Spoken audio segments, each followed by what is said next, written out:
सीधे रुख करेंगे उत्तर प्रदेश के गोरखपुर का, जहां मुख्यमंत्री योगी आदित्यनाथ पहुंचे हुए हैं और कार्यक्रम को संबोधित कर रहे हैं।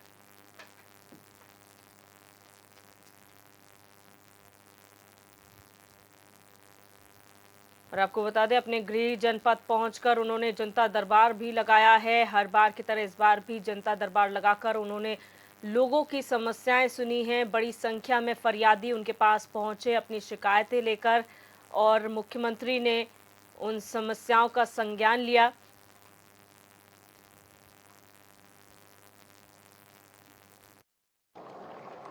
बहनों और भाइयों, इसके लिए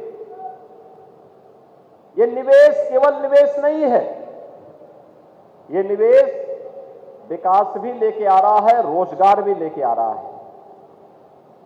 जैसा कि यहां पे जयपुरिया जी ने कहा अपने संबोधन में कि यहां पे पूंजी तो लगी है, गीडा प्रशासन ने उन्हें यहां पर लगभग 48 एकड़ लैंड भी उपलब्ध करवाई, लेकिन साथ साथ 1500 से लेके 2000 लोगों को यहां पे सीधे सीधे नौकरी भी प्राप्त हो रही है, जिसमें से 90% यूपी के हैं और उनमें से 70% गोरखपुर और उसके अगल बगल के युवा हैं जो यहां पर अपने रोजगार के साथ जुड़ रहे हैं। आप अनुमान करिए, ये युवा पहले नौकरी ढूंढने के लिए इन्हें बेंगलुरु जाना होता था, हैदराबाद जाना होता था, कोई कोलकाता जाता था, कोई मुंबई जाता था, कोई थाईलैंड जाता था, कोई सिंगापुर जाता था, कोई कई अन्य जगह जाता था। आज उनको उन्हीं के घर में नौकरी मिल रही, घर से आए और नौकरी करके फिर शाम को अपने घर में चले गए। यानी यह एक सुविधा, घर में ही हम ये सुविधा देंगे, लेकिन ये सुविधा अचानक नहीं आई। गीडा का शिलान्यास 1992 में किया जा चुका था। 98 तक यहां पे उद्योग लगने का नाम नहीं ले रहा था। रोज आंदोलन, धरना प्रदर्शन, गोली चलना, लाठी चलना, यही होता रहता था। हम लोगों ने उस समय बातचीत शुरू की, संवाद बनाया, समस्याओं का समाधान करना प्रारंभ किया, और आज जैसा कि आपने बताया कि पिछले 3-4 वर्ष के अंदर ही गीडा के अंदर 12,000 करोड़ से अधिक का निवेश हो चुका है, और वरुण बेवरेजेस जैसे अन्य अनेक उद्योग यहां पे लगने की तैयारी में लाइन पे खड़े हैं। निवेश आता तब है जब सुरक्षा का अच्छा माहौल हो। बढ़ते हैं आगे। रविवार को सीएम योगी ने गोरखपुर के मेवालाल गुप्त गुरुकुल विद्यालय में आयोजित कार्यक्रम में शिरकत की, और यहां पर गोरखपुर को कई सौगात मुख्यमंत्री ने दी है। आपको बता दें, गोरखपुर के दौरे का आज दूसरा दिन रहा मुख्यमंत्री योगी आदित्यनाथ का।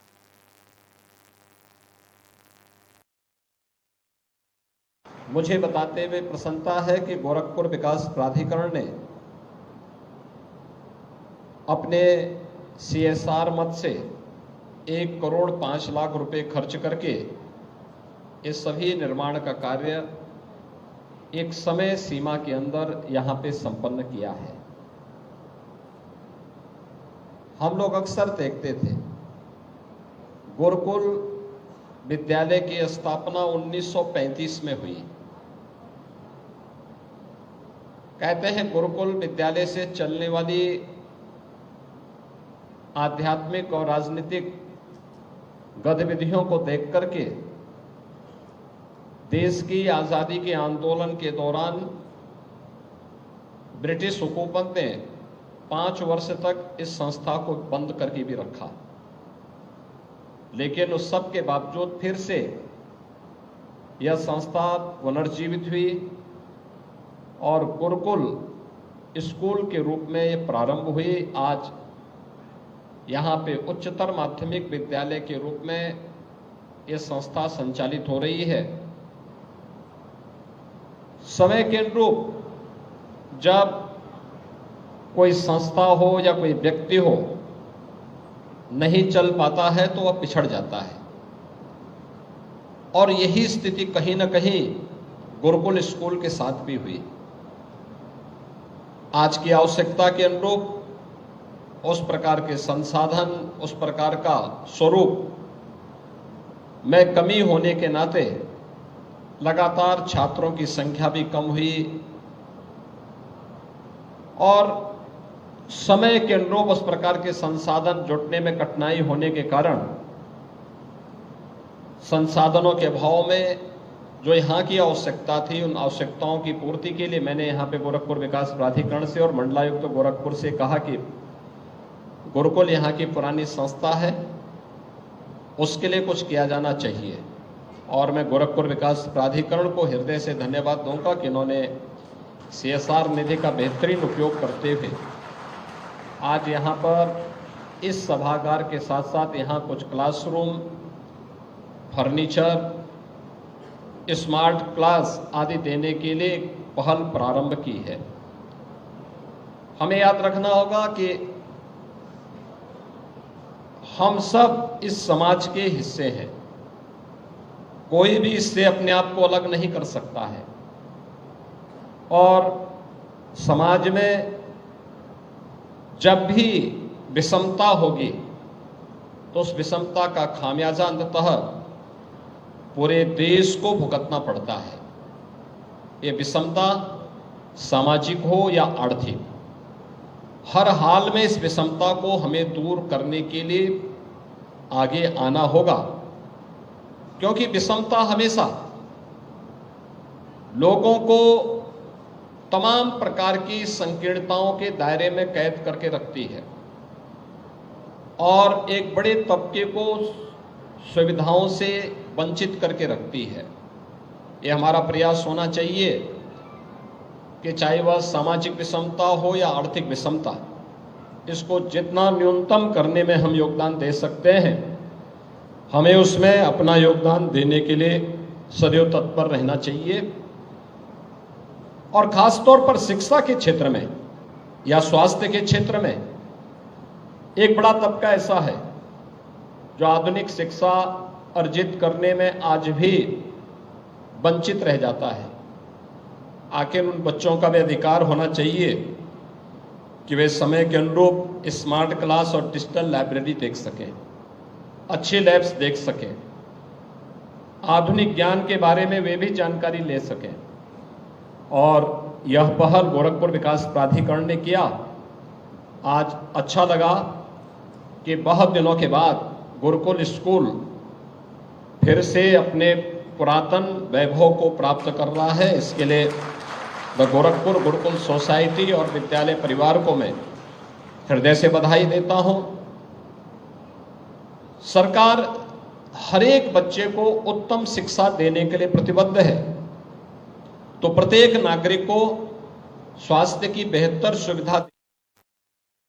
खबर बुलंदशहर से है, जहां सिकंदराबाद के जेवर अड्डा में एक किराना स्टोर के गोदाम पर खाद्य सुरक्षा विभाग ने छापेमारी की। इस दौरान टीम को नकली घी बरामद हुआ, जिसके कुछ सैंपल जांच के लिए भेजे गए हैं।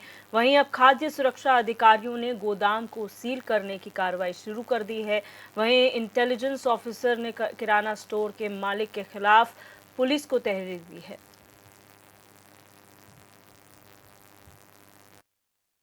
देखिए, VRS फूड्स जो पारस के नाम से घी बनाती है, इसके प्रतिनिधि हम लोगों से मिले थे और इनके द्वारा शिकायत थी कि मार्केट में इनके नाम का डुप्लीकेट घी बेचा जा रहा है। तो इनके साथ हम लोगों ने यहाँ के जब जांच की है तो लगभग 2 पेटियों में पारस घी के डब्बे हैं और कुछ टिन है जो प्रथम दृष्टया नकली प्रतीत हो रहे हैं। हम लोगों ने यहाँ से सैंपल कलेक्ट किए हैं, क्वालिटी की सैंपलिंग की जाँच कराई जा रही है। साथ में कंपनी प्रतिनिधि अपने जो कॉपीराइट का उनका उल्लंघन किया गया है उसमें मुकदमा दर्ज कराने की तैयारी कर रहे हैं। तो सर, ये जो प्रथम दृष्टया नकली प्रतीत हो रहा है, तो कैसे बिना जांच के पता चल पाता कि नकली हो? देखिए, डब्बों की पैकिंग साफ बता रही है कि वो जल्दबाजी में फेविकॉल वगैरह से चिपकाए गए डब्बे हैं। साथ में जो घी है वो बिल्कुल जो पिन्नी है उस पर कोई कंपनी का मार्का नहीं है, साथ में जो क्वालिटी है वो बिल्कुल लिक्विड जैसा घी ऐसा जा रहा है इस टेम्परेचर पे भी, और स्मेल भी एसेंस वगैरह मिला के उसमें बनाया गया है।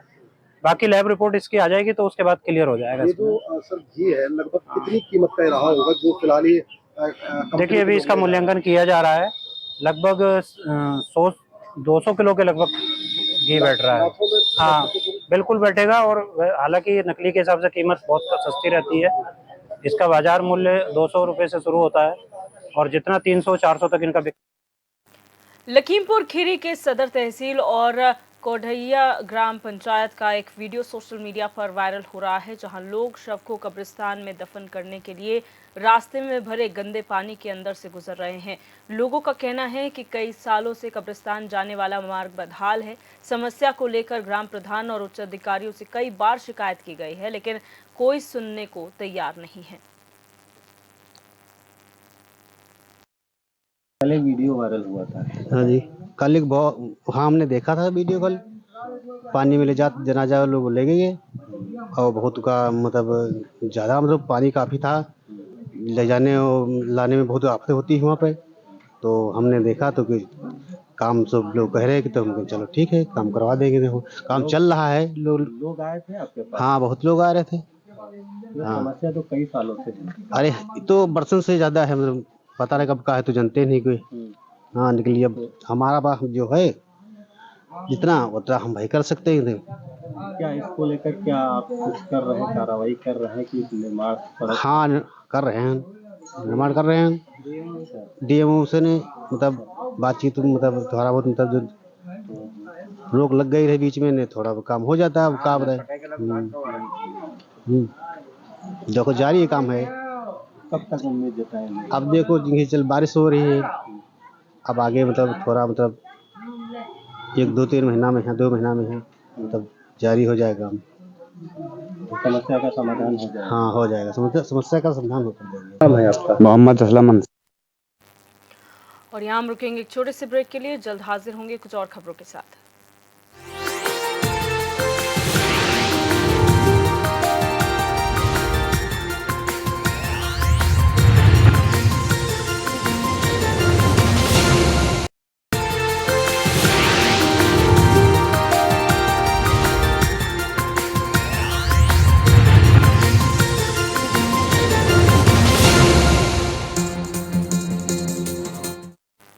ब्रेक के बाद आप सभी का एक बार फिर से स्वागत है। अब बात करेंगे मथुरा से खबर का, जहां पर मागौरा थाना क्षेत्र में रास्ते में हो रहे जलभराव को देखते हुए लोक निर्माण विभाग ने पानी के निकास के लिए कदम उठाया है, जिसके तहत विभाग ने रास्ते को खुदवाकर उसमें पुलिया डालकर पानी को निकलवाया। दरअसल मागौरा की ओर से रसूलपुर माइनर के लिए जाने वाला पानी रोड से होकर जा रहा है, जिससे लोगों को आवाजाही करने में परेशानियों का सामना करना पड़ रहा है। पानी से रोड और जमीन में कई गड्ढे हो चुके हैं।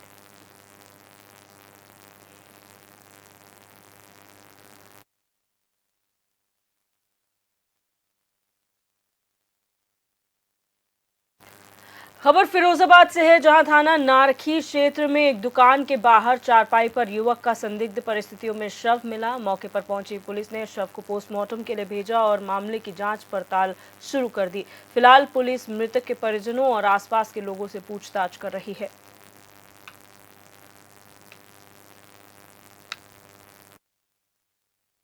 कि आज करीबन सुबह 7 बजे सूचना मिली कि एक कोटला रोड पर शव पड़ा हुआ है। पुलिस बल जब मौके पर पहुंचा तो मृतक की पहचान की गई, तो इसका नाम राजन सिंह सन ऑफ राम सिंह है। इसके मौके पर फील्ड यूनिट को बुलाया गया है। फील्ड यूनिट द्वारा शव का परीक्षण किया गया। शव का परीक्षण के जो मृत्यु का जो संभव कारण है उसको जानने के लिए पीएम मॉर्चरी भेज दिया गया है और पीएम के बाद ही पता चल पाएगा कि शव की मृत्यु का कारण क्या है। उसके आगे की जो भी विधिक कार्रवाई। कानपुर देहात पुलिस ने शत्रु संपत्ति की अवैध बिक्री मामले में एक और अभियुक्त को गिरफ्तार किया है। दरअसल पाकिस्तानी महिला की जमीन के फर्जी दस्तावेज बनाकर बेचने के मामले में तत्कालीन लेखपाल, वकील समेत आधा दर्जन लोगों पर मुकदमा दर्ज हुआ था। इस मामले में पुलिस वकील पुष्कर पराग दुबे को पहले ही गिरफ्तार कर जेल भेज चुकी है।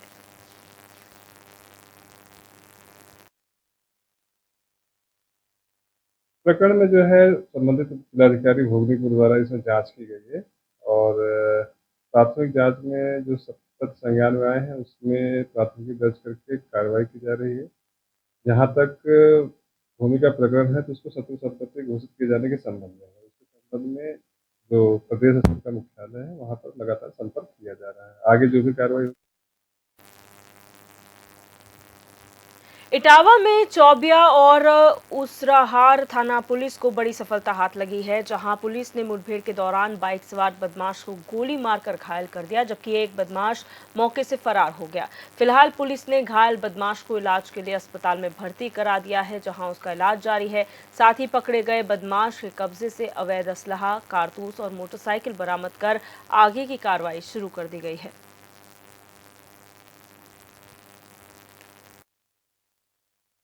देखिए, एक प्लेटिना मोटरसाइकिल से दो बदमाश जा रहे थे और एसएचओ चौबिया और एसएचओ उसराहार को सूचना मिलती है, टिप ऑफ मिलता है कि एक काफ़ी शातिर अपराधी है और जो कि यहाँ से गुजर रहा है। तो जब पुलिस उसको रोकने का प्रयास करती है तो पुलिस पर फायर करता है और हमारे एक बबलू अली नाम का जो हेड कांस्टेबल है उसके पैर में और हाथ में जो है कुछ फायर आर्म की चोट भी लगती है, जिसके प्रतिक्रिया स्वरूप जब पुलिस आत्मरक्षार्थ फायर करती है तो उसके दाहिने पैर में गोली लगती है और जब इसको आवश्यक बल लगा के गिरफ्तार किया जाता है तो इसका नाम हरिया और हरिनारायण बताया जाता है उर्फ डॉली। लगभग 30 साल इसकी उम्र है। 26 मुकदमे इसके खिलाफ दर्ज है। अभी जल्दी ही ये जो है 20-25 दिन पहले ये छूटा भी है और बहुत ही शातिर लुटेरा है। 302, 307 लूट और हत्या के प्रयास तथा कई प्रकार के गैंगस्टर एक्ट के भी मुकदमे इसके खिलाफ दर्ज है। 26 मुकदमे टोटल है। ये 27वां मुकदमा है। तब पुलिस मुठभेड़ का 109 BNS, साथ ही साथ 3/25 आर्म्स एक्ट, 7 कारतूस और 2 खोखा कारतूस मौके पर बरामद हुई है। असलहे बरामद हुए हैं, साथ ही साथ प्लेटिना गाड़ी बरामद की गई है और इस प्रकार से विधिक कार्रवाई करते हुए इसे एडमिट भी करा दिया गया है। आपने देखा होगा जिला अस्पताल में मैं भी आया हूँ, उससे पूछताछ भी मैंने किया है और इस प्रकार एक शातिर बदमाश है जो पुलिस मुठभेड़ में गिरफ्तार किया गया है तथा विधिक कार्रवाई करते हुए अभी गोंडा के मोतीगंज थाना क्षेत्र अंतर्गत हड़हवा गांव की रहने वाली 13 साल की नाबालिग लड़की की चमदई नदी में डूबने से मौत हो गई। बताया गया कि मृतका चमदई नदी के किनारे से होकर घास काटने के लिए घर से कुछ दूरी पर जा रही थी, जहां बरसात होने के चलते पैर फिसलने से वो चमदई नदी में गिर गई। सूचना पर पहुंची पुलिस ने कड़ी मशक्कत के बाद लड़की का शव नदी से बाहर निकाला और पोस्टमार्टम के लिए भेज दिया।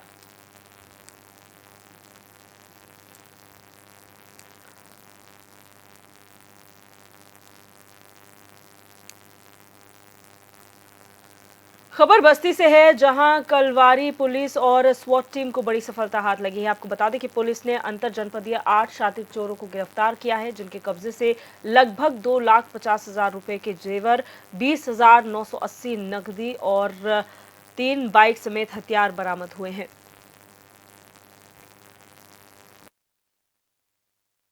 ये जनपद बस्ती में पिछले 1-1.5 महीने से एक गिरोह सक्रिय था जो कई घरों में चोरियां कर रहा था। कुछ स्कूल्स में भी चोरी की है और कुछ मोटरसाइकिल्स भी चोरी की है। उसमें आज थाना कलवारी की टीम और स्वाट की टीम ने वर्कआउट किया है। इसमें 8 लोग गिरफ्तार हुए हैं। ये गैंग में रहने वाले ये अंबेडकर नगर के, कुछ संत कबीर नगर के और कुछ बस्ती के हैं। इसमें मेन अभियुक्त रमेश निषाद है, जिस पर अंबेडकर नगर से गैंगस्टर भी लगा हुआ है। औरों के भी काफ़ी मुकदमे हैं। इसमें आज 8 लोगों को गिरफ्तार कर जेल भेजा जा रहा है। इनके पास से 3 मोटरसाइकिल, करीब 1 किलो चांदी जिसमें पायजेब, पायल और कुछ 30 ग्राम करीब सोना, नथनी और पायल मिले हैं। 2 मोबाइल और इसके साथ ही जो औजार, हथौड़ी, छेनी, पेचकस ये यूज़ करते हैं वो मिले हैं।